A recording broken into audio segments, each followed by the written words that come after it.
Hello, good evening. We are back with the SAPI IP Business Talks. Welcome to you.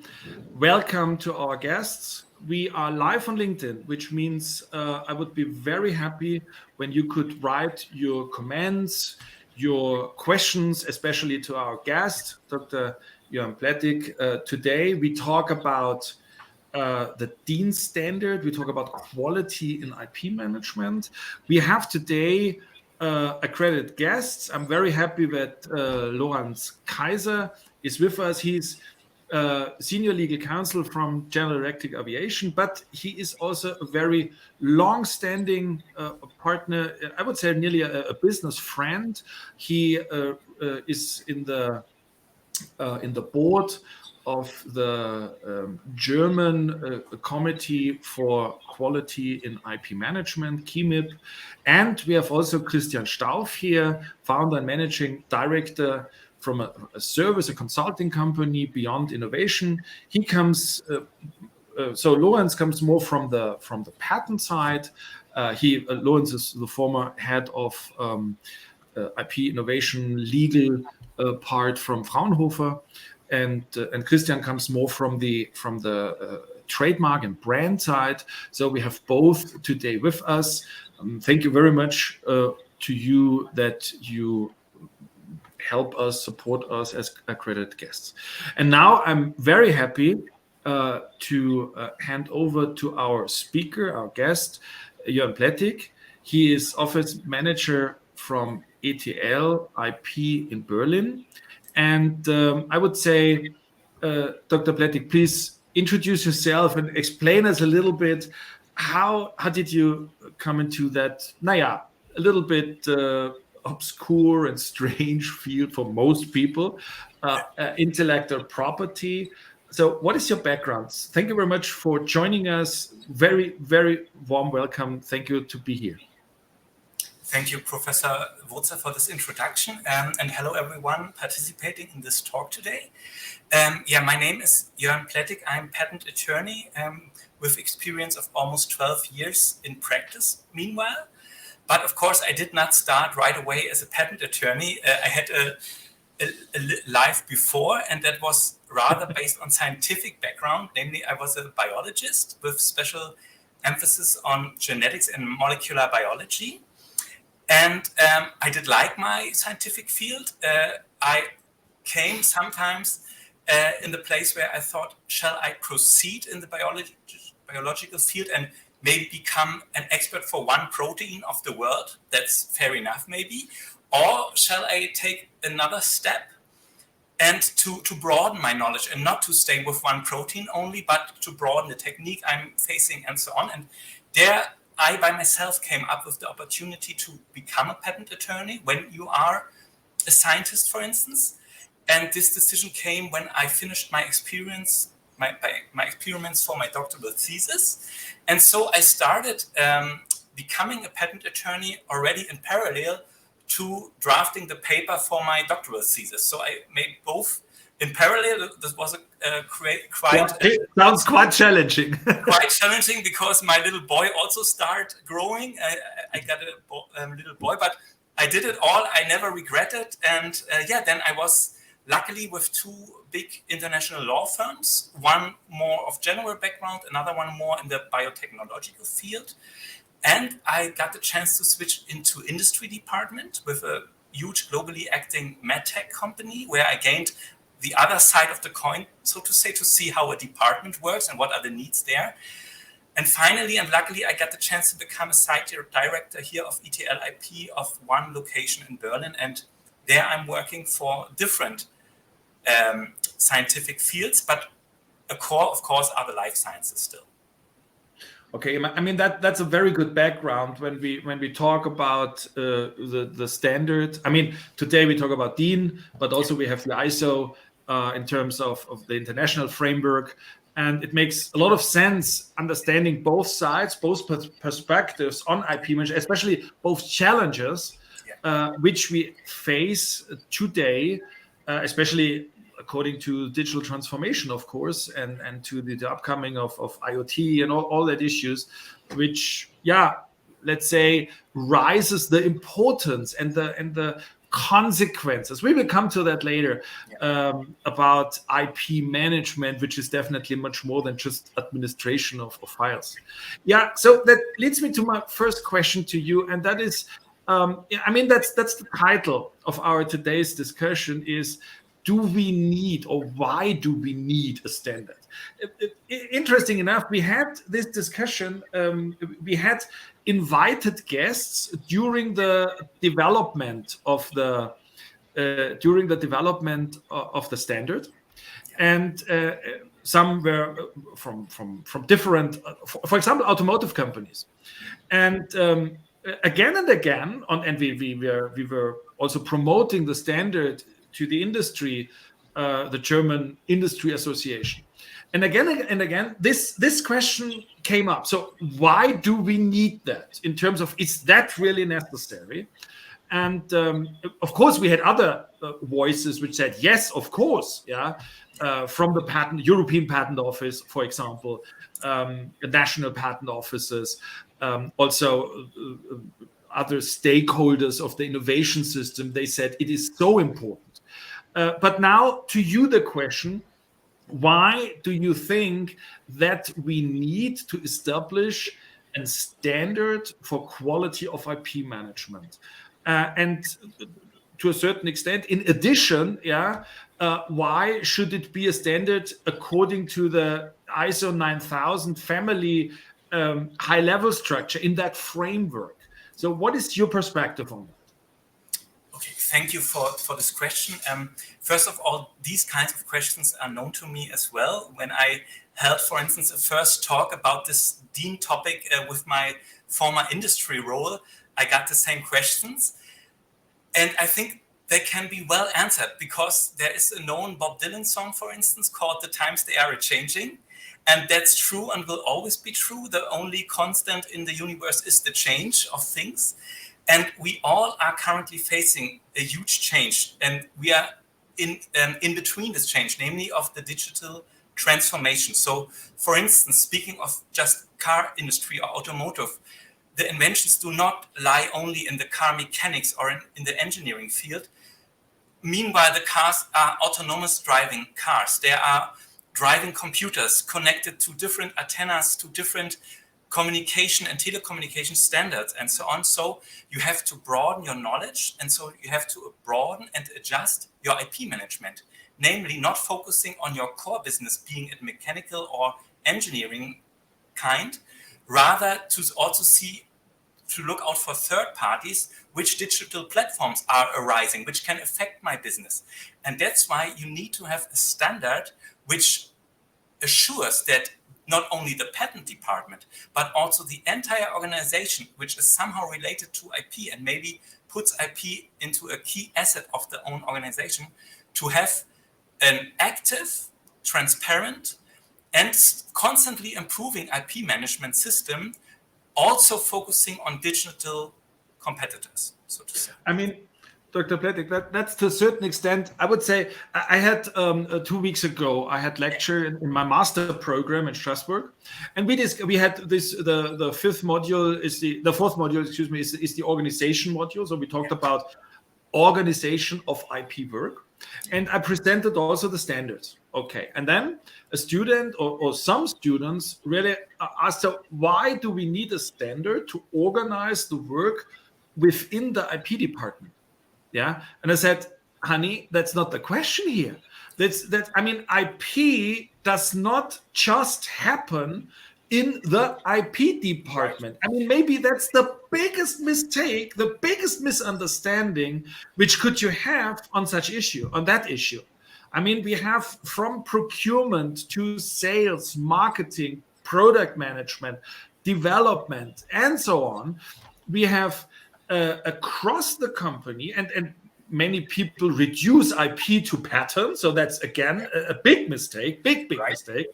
Right. We talk about copyrights, NFTs, blockchain, name it, yeah. And so we have all these different issues, and they are across the whole company, have to be managed. And for that, we need a quality understanding. And this is exactly what you said. And I mean, that is maybe the biggest message from the standard that the dean says it's not the IP department which is handling IP. And I mean, from your company background, what was your impression? How is that de facto handled outside of the IP department in bigger companies?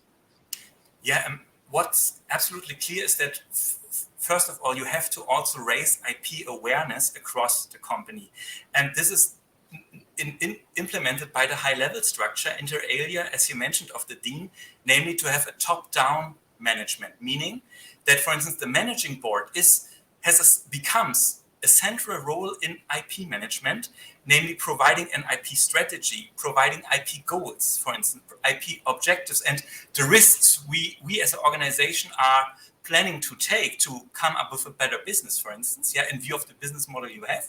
And this philosophy of IP shall be put down even to R&D, even to onboarding of new researchers, that they maybe get in first contact with patent department and what patents are and what patents are not, or what a trademark is, for instance, so that they raise the IP awareness and do not make, for instance, a novelty destroying doctoral thesis or something like this before a patent has been filed. And this is still ongoing. This is still something has to comprehend and something has to implement. And this has to be done over the whole hierarchy of the organization. And a fascinating case which came to my knowledge comes directly from the industry, and this is the total lack of understanding and awareness for IP at HR. So when you said onboarding, or when people leave the company, and sometimes it is more important that this guy hands over the parking pass or something like that, or the keys. That's very important. But that this person has know-how, and that we don't want that this know-how goes directly to a competitor. So the HR department has no clue. So what is know-how? How it is legally binding? What can we do? What is the level of awareness which has to be communicated to that leaving employee? So what is unwilling know-how transfer, and so on and so on. So it is not even mentioned,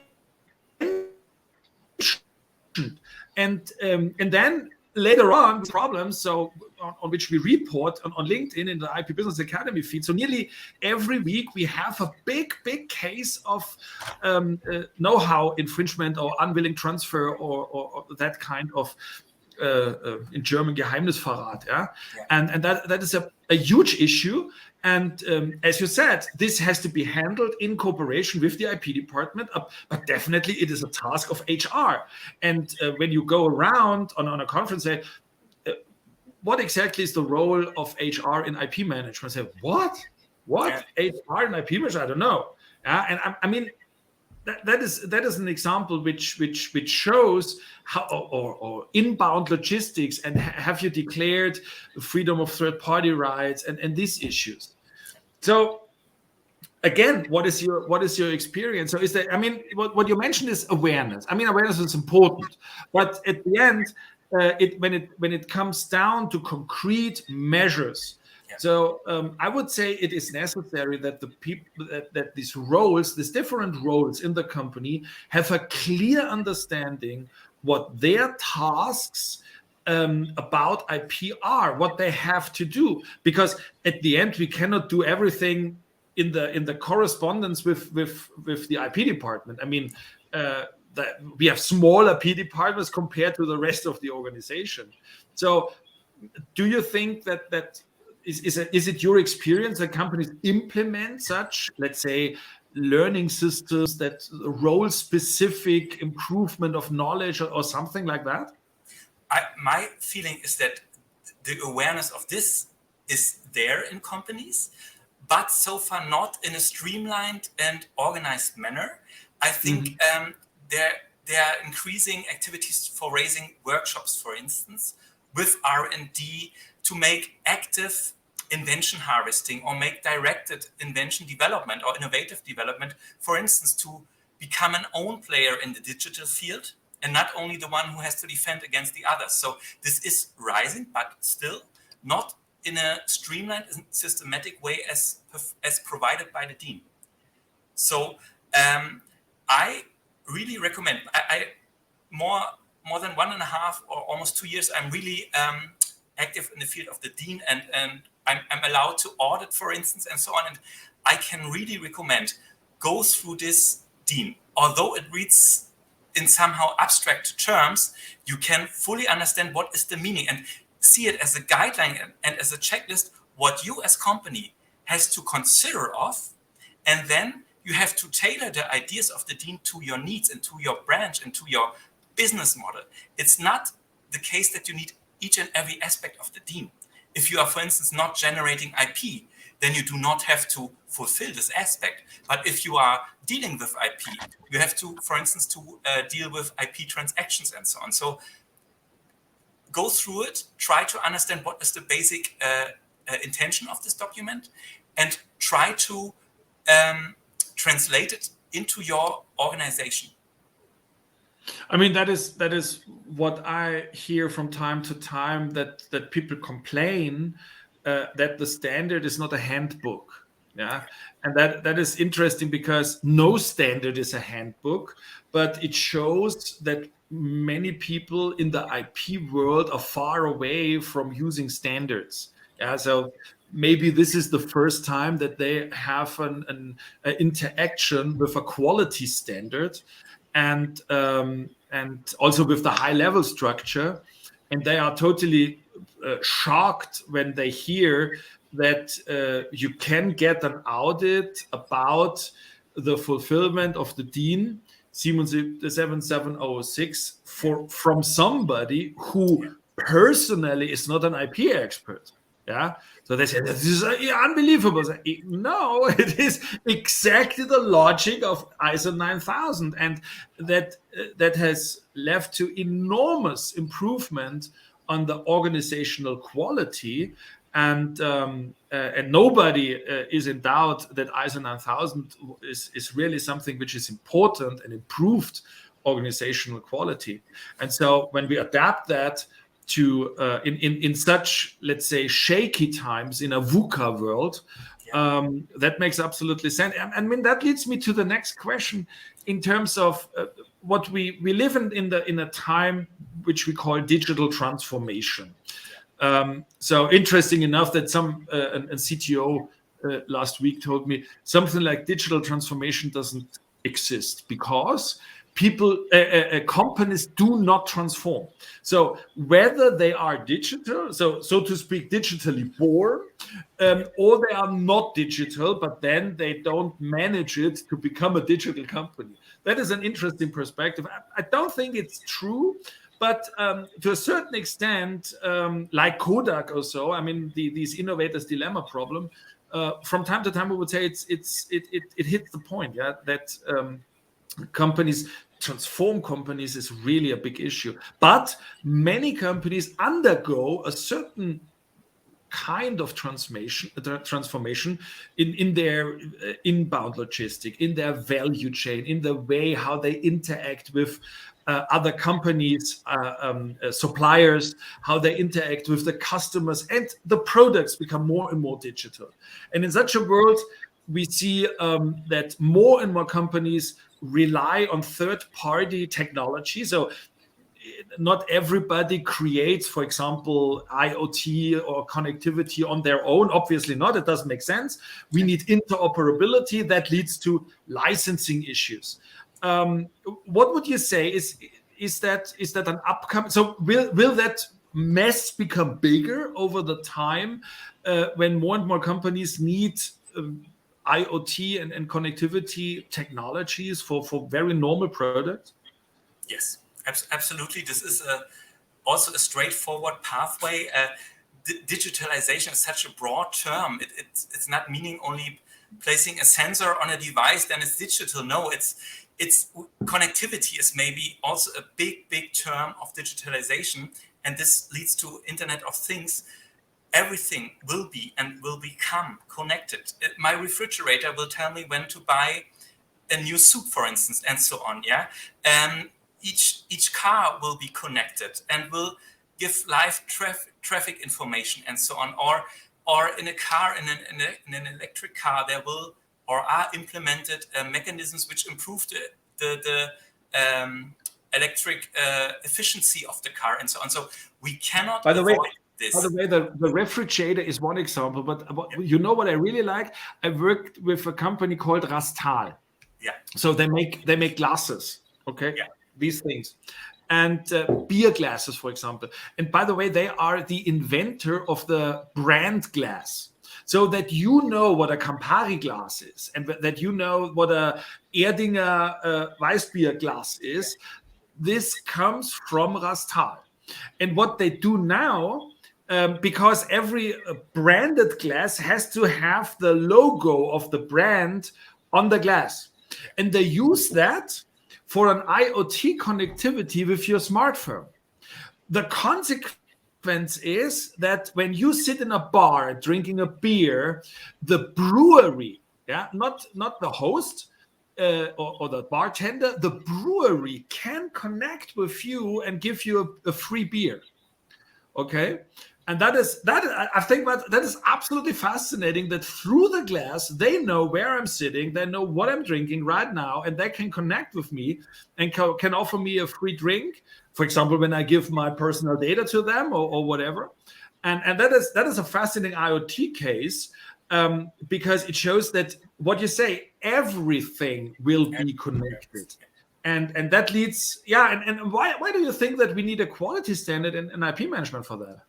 Because, as I said, the times they are changing, they are also becoming faster, and also patents are written more faster. The innovation becomes faster, so the documents to be searched, for instance, for a freedom to operate analysis increases. Yeah, you need very competent staff. You need a lot of time to go through these documents to carve out the relevant ones from the non-relevant ones.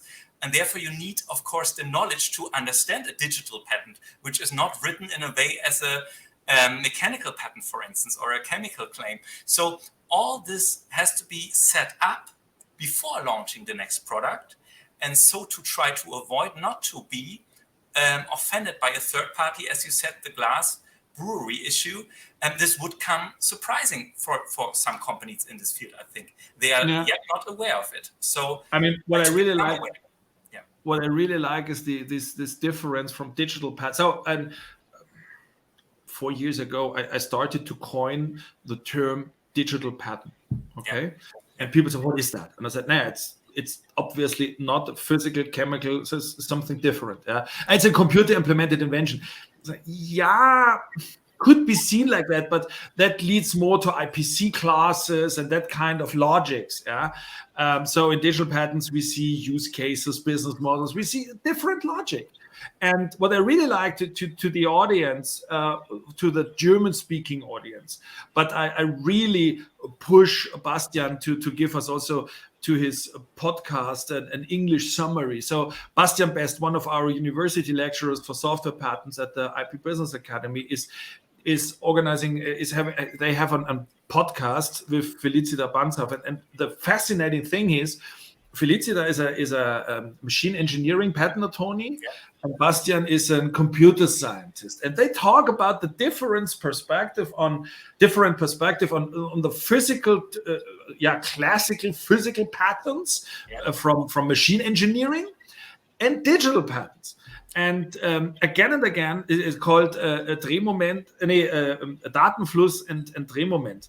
And this is absolutely fascinating how big the difference is when you try to understand the logic of digital patents. And that leads us also to one aspect, which I think from the practical standpoint of the implementation of the standard is extremely important. We have a tendency, you mentioned this invention harvesting workshops, and that sounds strange in terms of how can you harvest an invention? I thought the invention is a thing of the inventor. So when it comes to digital inventions, okay, so right now I had a long discussion with an IP expert about G119. enlarged board of appeal, and which kind of simulation can be patented and which not, and why.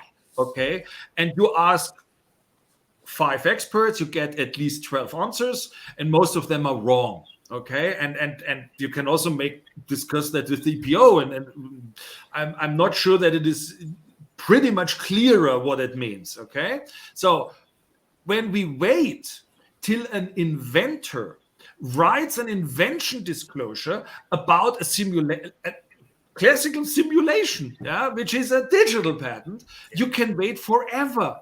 What should be the source of knowledge that an inventor, a digital expert, knows when it is time to write an invention disclosure when it comes to digital inventions? He don't know what can be patented and what not. So it doesn't make any sense to wait. I mean, that is one of the most important messages here.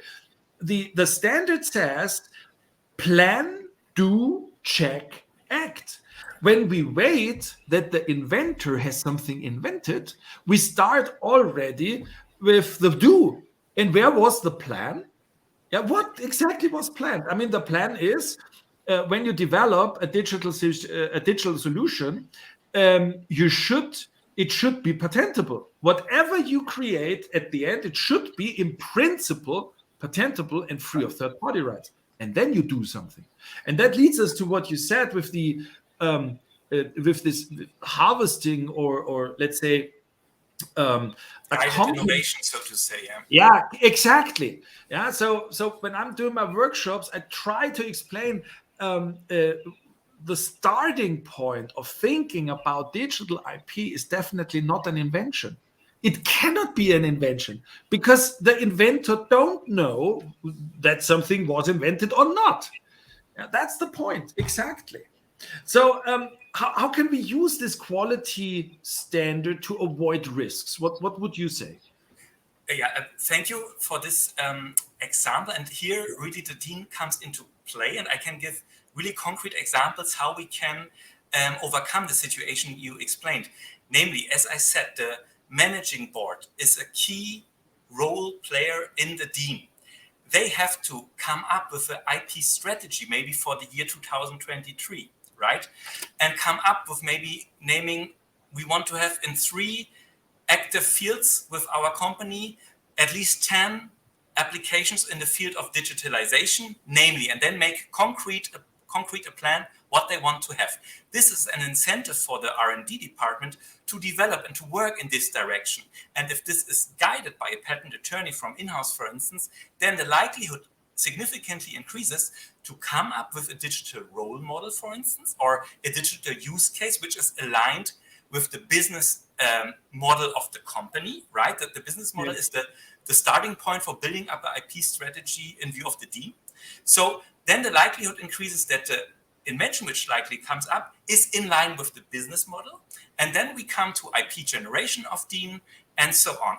And then the whole circle is rolling from planning to doing. Then there is a check. Is everything well filed with the EPO, for instance, for a priority setting application? And then you can set an internal deadline 3 months before priority period ends to check, is our digital model fully comprised in the first filed application, or have we innovations we can add now for PCT, subsequent application, and so on. So this plan, do, check, act is the basic principle for the dean as a whole, for each subsequent subsections, but also in different subsections, the PDCA cycle repeats. And this ensures a constant improving strategic IP management system, which implements even fail-safe mechanisms. Yeah, I mean, this is what Dr. Stauf said right now in the chat, that the standard gives you a framework in which you can work and in which you can say, this is relevant for me and this is not relevant. And to a certain extent, I mean, it sounds like a, I don't know, nitty-gritty detail or something which is neglectable, but plan, do, check, act. Where is the plan? Whoever said that whatever we develop digitally has to be patentable and free of third-party rights? Yeah, I mean, what is the consequence when we don't have that? The consequence is that at the end we have an app, a use case, a business model, a customer journey, whatever, and it's not patentable. Everybody can copy us. And the worst case is it is not free of third-party rights. Okay, so when I show to people software as a service patents for infrastructure as a service, platform as a service, manufacturing execution systems, we have 65,000 digital patents, patent applications at the EPO every year. And people who think software cannot be patented, they think these kind of patents cannot exist. I mean, what that means for freedom, for FTO is a horror, yeah? And to a certain extent, because nobody started with planning, okay? So whatever you develop, I want to have it. So when we install a learning management system, I always say to the CTO, what you do now is you make a message to your stuff that a solution which is not in principle patentable and free of third-party right is not a solution, right? Because we cannot work with that. What should I do with such an app, such a use case, such a customer journey? It is useless. And that is a strong message. And this is the plan. And in addition, it means IP comes not for free. Okay, so this is the next problem, which some, let's say, middle management up to higher management, they think, IP, patents, trademarks, I mean, that comes from creative work. And because we have creative work, sooner or later, we put little baskets to the tables of our engineer and our creative stuff. And then at the end of the day, we check whether there is something in it, a little invention disclosure. Yeah. And when we have the plan and when we say whatever comes out in the customer journey development, use case development, it has to be patentable. What does that mean? That means that we need a budget. We need resources which take care that this happens. It does not come for free as a byproduct from our a byproduct from creative work. And this is a huge difference. This is a strong message from the standard to the board or to the resource the resource organization, the allocation of resources, that we have to spend money here. Especially for FTO, yeah, and at the end of a development process, to say throwing the app over the fence and say, hey, honey, dear IP expert, please check whether we infringe here any trademark issues, copyright issues, patent issues. I mean, this is impossible, yeah, right. Yeah, but because it's sometimes done, or often. Then of course, all that. I mean. I'm loving the following example. Okay, let us assume you hire a branding agency. Okay, and what you want is a new appearance of your company brand. So, yeah. And then they come up with a logo, a color scheme, a jingle, a slogan, whatever. Okay, and you pay $250,000 for that. And obviously, and the board loves that because they think, okay, they really hit who we are and for what we stand. So, okay, but what turns out? All these obviously creative results are not protectable, okay, under the given trademark law or whatsoever, yeah. Whatever, and they are even not free of third-party rights. I mean, what they delivered is from a business standpoint, rubbish. And this is exactly what happens to all the digital objects, use cases, customer journeys, business models, apps, when the developers just do what developers do and think IP does not exist for them, especially not patents, but also with trademarks and copyrights. And at the end, we have something which cannot be, from an economic standpoint, from a management, from a business standpoint, cannot be used. This is the plan. Plan, do, check, act. Exactly what you say. I mean, so coming back to the benefits, what would you say when when we do that, what Dr. Stauf says, and we implement that in terms of having that framework, what would you say is a direct benefit of doing so? First of all, a major issue of the Dean is raising documentation, meaning that for processes you establish, and at least for the decisive ones, you have to have a well-established documentation on the basis of at least the 4I principles, so that one is drafting a document, for instance, for priority filing, and the other one is signing it and checking it. Okay, everything has been filed, same applicant, for instance, within 12 months and so on. And this is a good documentation that the priority application has been well filed, for instance. And for example, the documentation is also very good if it comes, for instance, to a re-establishment of right issue. Then you have to prove that all your duties of care and organization have been complied with, and this not meeting a deadline was only a very exceptional case. And you can prove it by, for instance, having a conformity declaration while working in the IP department and in the organization within the Dean. And also when it comes to infringement cases, if you have set up a very well-defined FTO search and analysis implementing digital patents to the best of your knowledge, this will also significantly decrease the claim of damages which may confront you, because you can prove there was no absolute willing infringement, for instance. So, and this is a documentation over the all organization makes it very reliable that you handle with due care and due organization. Yeah, and I like pretty much the know-how issue, simply because in terms of, I mean, you know, the AI guys from Apple just vanished. Okay, I mean, imagine that the whole AI troop from Apple went to Google. Okay, can you imagine that? I mean, that's the pure horror from a know-how standpoint, know-how protection standpoint. I mean, we will hear about that case later on this year or next year, because, I mean, Apple is furious, and Google just say, okay, welcome. In our, you don't have to come to our premises. You can work wherever you want. Yeah. But the question is, how do we handle the know-how issue here?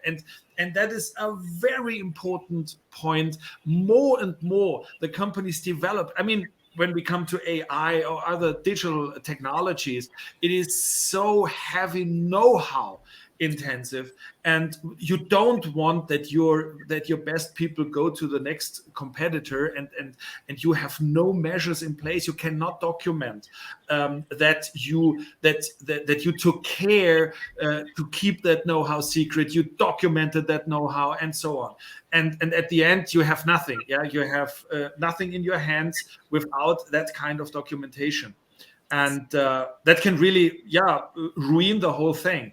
And exactly what you say, it don't sound sexy, when we say take care about documentation according to the standard. It doesn't look like a very fancy strategic issue, but it is, because you have nothing to enforce when you don't have your documentation in place.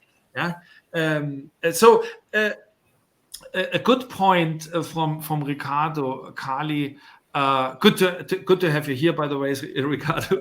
A very good point is, what would you say, Dr. Plettig, about implementation? Do we have some challenges here? And also what Dr. Stauf says about the smaller companies. I mean, they are afraid, that this administrative monster comes now and makes a big shadow on their company. So what would you say? I mean, you said already you have to adapt the standard to your company, but could you be a little bit more illustrative on that? Yes, I can fully understand that there is the big fear of, oh my God, we have to start up a whole documentation, the entire systems, we do not have enough staff. I will start with middle ground and big companies where there is less to do than meets the eye from the outset. Namely, as you already mentioned, Professor Wurzer, most companies do deal already with an established quality management. And this is always at least based on the 9001 DIN ISO norm, which is the mother of all quality management systems worldwide even.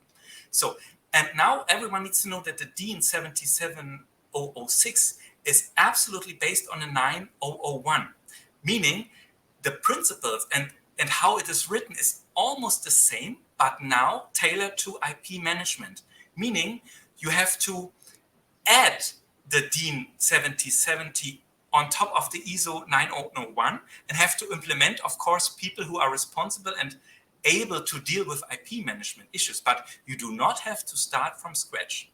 And even if you put only the DIN 77 on top of the existing management system, this may take 2 years, maybe, to establish all processes, all documents. But this major work you do once, and then you live with it. You have to modernize the documents or have to update it if legal changes occur or something like this, But you do not always have to reinvent the whole system, Absolutely. This is for the good and story. I like the message. Yeah. And I like the message which lies in. This is what I'm saying from the first time when I started on IP management. Something like IP management doesn't exist. What we do is manage. It's like strategy, all these things. We do management, strategy, and just we apply the logics which already are established to IP. That's all. Right. So take what was. So IP is nothing different from. It is an intangible, but we have many other intangibles. So we apply what is good, what is developed already. I mean, there is I like that example. There is a strategy book, a patent strategy out there. I don't say who is the author because I admire the author in general, but this book is a horror. He wrote a book about patent strategy, and he never mentioned competition. I mean, he says, so to speak, there is no strategy discussion out there, and I write a completely new book about strategy here for patents. I mean, that doesn't make any sense. And the same thing when we talk about management, quality, organization, we have the system in place.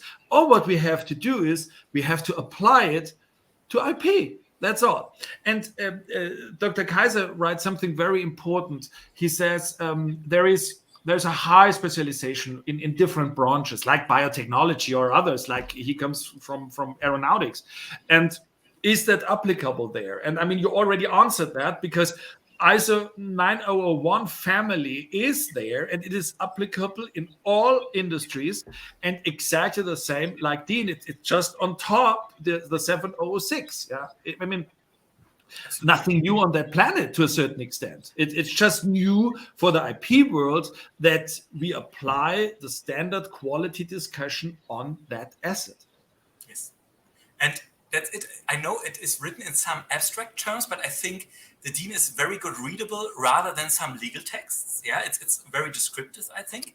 And what everyone really needs to know is that you do not have to realize each and every aspect of it. You have to tailor it to your branch. You have to tailor it to your size of company, to your staff, and to your business model.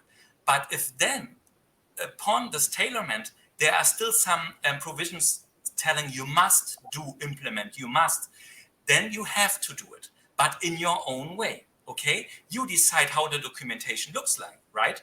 You decide whether you want to have 2 people check it or 3 or whatsoever, So it's a very open framework, but it gives you still guidance to be more compatible with active IP management, Yeah.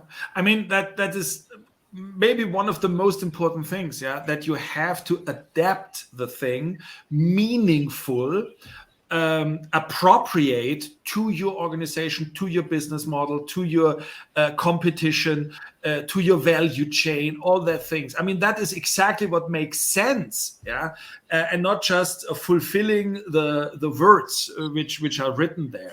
And may I add just one last charming point, which I think is really important. You got with the DIN a neutral document telling you what to do. It's not a boss, it's not the managing board, it's not the person, it's a neutral document, and everyone has to participate to come up with an improvement in IP management. So thank you very much. I mean, we did not talk about the relationship of suppliers and OEMs, which are affected, the risk management, the compliance issues, which are all important when we talk about these standards. And maybe we find the time, Dr. Plettig, to invite you again, because there are so many questions open. For the moment, thank you so much for taking the time discussing with me, with us. Thank you to the audience, especially to Dr. Kaiser for joining us, and Dr. Stauf. Thank you for your active involvement in our discussion. To everybody out there, please go. We continue on LinkedIn. Dr. Plettig will give you answers also in the feed on LinkedIn to that discussion. Thank you very much. Have a nice evening. I hope the weather is better than here, and enjoy your evening. Bye-bye. Have a good time. Bye, everyone. Thank you.